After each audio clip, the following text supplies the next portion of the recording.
Parijat tree in Dwaraka. In part 1 of the story, we saw how Narad Muni's visit to Dwaraka initiated the chain of events that led to Shrikrishna making a promise to Devi Satyabhama about bringing the divine Parijat tree from Amravati and install it in Satyabhama's garden. In this part of the Parijat Haran Leela of Shrikrishna, we will find out how Shrikrishna fulfilled his promise. After taking leave from Shrikrishna, Narad Muni went to Swargalok to attend the celebration Indra had organized in the honor of Mahadev. Narad Muni participated in Uma Maheshwar's worship along with all Devtas, Gandharvas, Apsaras and Devarshis. After the celebration was over and all the guests retired to their respective abodes, Indra sat on his throne and was approached by Narad Muni. Indra worshipped Narad Muni and offered him a seat similar to his to sit near him.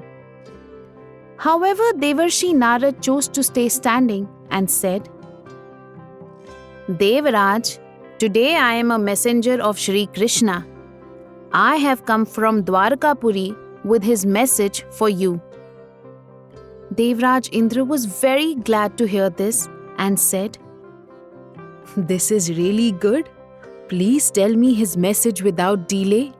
He remembered me after a long time." Narad Muni informed Indra about his visit to Dwaraka and his conversation with Shri Krishna and Satyabhama about Punyak Vrat and said, "After hearing about Punyak Vrat, which was observed by Devmata Aditi and later by Indrani Shachi, Devi Satyabhama expressed her desire to observe this Vrat, and your younger brother has made her the promise to get Parijat tree in order to fulfill her wish." Narad Muni observed Indra's expression change and added, "That is the reason I am here as Keshav's messenger, requesting you to send the Parijat tree to Dwaraka and allow Devi Satyabhama to observe her Vrat. Once she is done with all the rituals, Shri Krishna will himself bring the tree back to Amravati." Devarshi added his recommendation as well, saying, "I wish you agree to fulfill Upendra's request, so that even earthlings can reap the benefits of worshipping the divine Parijat tree, which has so far been accessible only to the inhabitants of heaven." After hearing Narad Muni carefully, Devraj insisted on him being seated. Once Devarshi was properly seated in a chair near him, Devraj spoke, "O best among Rishi, I am glad to hear the news about my younger brother.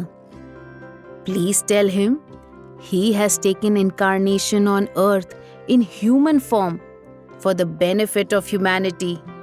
It is not wise to demand divine ornaments to be brought to earth for small matters." Indra gave many excuses for not sending the Parijat tree to Dwaraka and flatly refused to fulfill the demands of his younger brother. Hearing what he already knew, Devarshi said, "Devendra, I was only suggesting this with your welfare in mind. Although I had already known about your decision. I had told Madhav as much. Let me now tell you what he asked me to tell you if you refuse his request. Upendra said that if Devendra refuses to willingly send the Parijat tree, I will ascend to heaven and take it by force." Hearing this threat made Indra angry, and he said, "Munivar, Shri Krishna is my younger brother, and still I respect him. However, he time and again tries to undermine me. Look at what he did at Govardhan Mountain. If despite being my younger brother, he has challenged me to battle, I, being his elder brother, cannot back down. Now the only way he can carry Parijat tree from my garden is by defeating me in battle. Narad Muni tried to convince Indra to avoid this fight. However, Indra did not listen to his advice. In the end, Devarshi, disappointed with Indra's decision, went to Dwaraka and communicated Indra's message to Shrikrishna. Shrikrishna told Narad Muni, Munivar, I have already given my word to Satyabhama, and my word cannot be false. Tell Indra that tomorrow I will forcefully carry Parijat tree to Dwaraka, and he is not capable of stopping me. When Narad Muni informed Indra about Shri Krishna's decision, he rushed to Devguru Brihaspati and narrated the entire incident to him. Devguru Brihaspati reprimanded Indra for not seeking his advice before making this rash decision. He suggested that Indra, along with his son Jayant, prepare for battle, while in the meantime, he would find an amicable solution to this problem. Devguru Brihaspati then visited Kashyap Rishi near Kshisagar and informed him about this situation. Kashyap Rishi got very angry and said, This battle is inevitable. This is because of the curse of Maharshi Dev Sharma. It was to protect Indra from this curse that I have taken this penance inside Kshisagar along with Aditi. We both will try to stop this battle between our sons. Devguru Brihaspati informed Kashyap Rishi that the time for them to mediate has come. Kashyap Rishi assured Devguru that he would do whatever is necessary and started praying to Mahadev. Mahadev answered Kashyap Rishi's prayers and told him, Prajapati, I know why you have come to me. Do not worry. Janardhan will carry the Parijat with him. But in the end, the relationship between your sons will return to normal. Indra will have to suffer this defeat because of the curse of Dev Sharma Rishi. I suggest you and Devi Aditi should head to Indralok. After receiving this assurance from Mahadev, Dev Mata Aditi and Kashyap Rishi headed towards Indralok. Next day at sunrise, Shri Krishna rode on his chariot along with Satyaki and Pradyumna and went to Raivatak mountain. After reaching there, Shri Krishna instructed his charioteer Daruk to wait there and summoned Garuda. Riding on Garuda, all three of them headed towards Nandanvan, where the divine Parijat tree was planted. Shri Krishna entered the garden while Pradyumna and Satyaki easily defeated the guards. Shri Krishna uprooted the Parijat tree and placed it on Garuda. All the guards ran away and quickly informed Indra about Shri Krishna's arrival. Indra rode on Airavat and came to face Shri Krishna along with his son Jayant and his friend Pravar. Shri Krishna looked at Indra and said, Devraj, I am taking this divine tree to fulfill the wish of your sister-in-law. Indra was determined to fight and replied, Keshav, I cannot allow you to take this tree without a fight. You are younger, so I will not hit you first.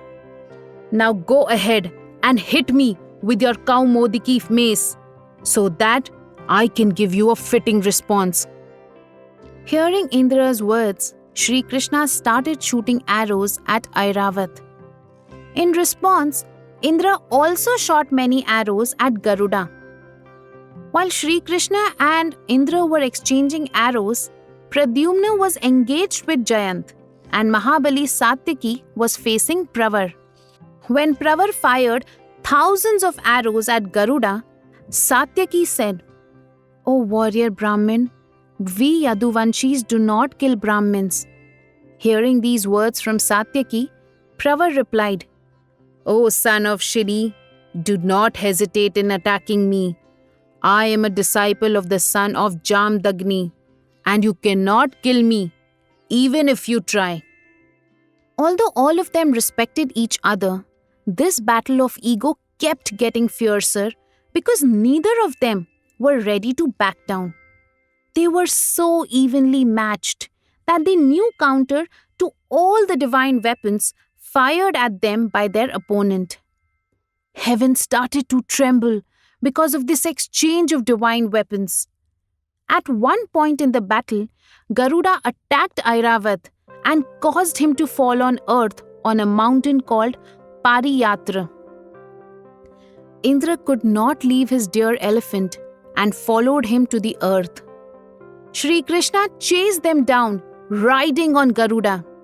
When Shrikrishna noticed that the mountain was unable to bear the weight of Garuda, he asked Pradyumna to go to Raivatak and ask Dwaraka to come there with his chariot. Since Airavat was badly injured and the sun was setting at this point, all of them decided to break the fight for the night and resume the battle the next day at sunrise. Indra decided to camp at Pushkar, while Shri Krishna, Pradyumna and Satyaki stayed at Parijat. There, Shri Krishna established a Shivling and worshipped it with the flowers from Parijat tree. Pleased with the prayers of Shri Krishna, Mahadev appeared there and blessed him with success in battle against Indra. Mahadev also decided to bless the Shivling created by Shri Krishna and gave it the name of Vilveshwar. Next day, both Indra and Upendra chose to ride on their chariots to face each other. They started attacking each other's horses, and then Shri Krishna attacked Airavat while Indra fired weapons at Garuda. Entire earth started to tremble, and it felt like comets were falling on it to destroy it completely. All the rishis started to pray to protect the earth.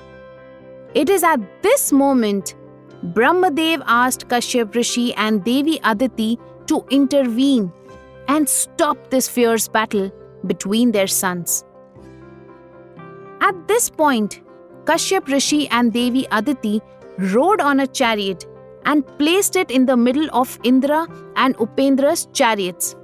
Looking at that, Indra and Shri Krishna got down from their chariots and bowed to their parents.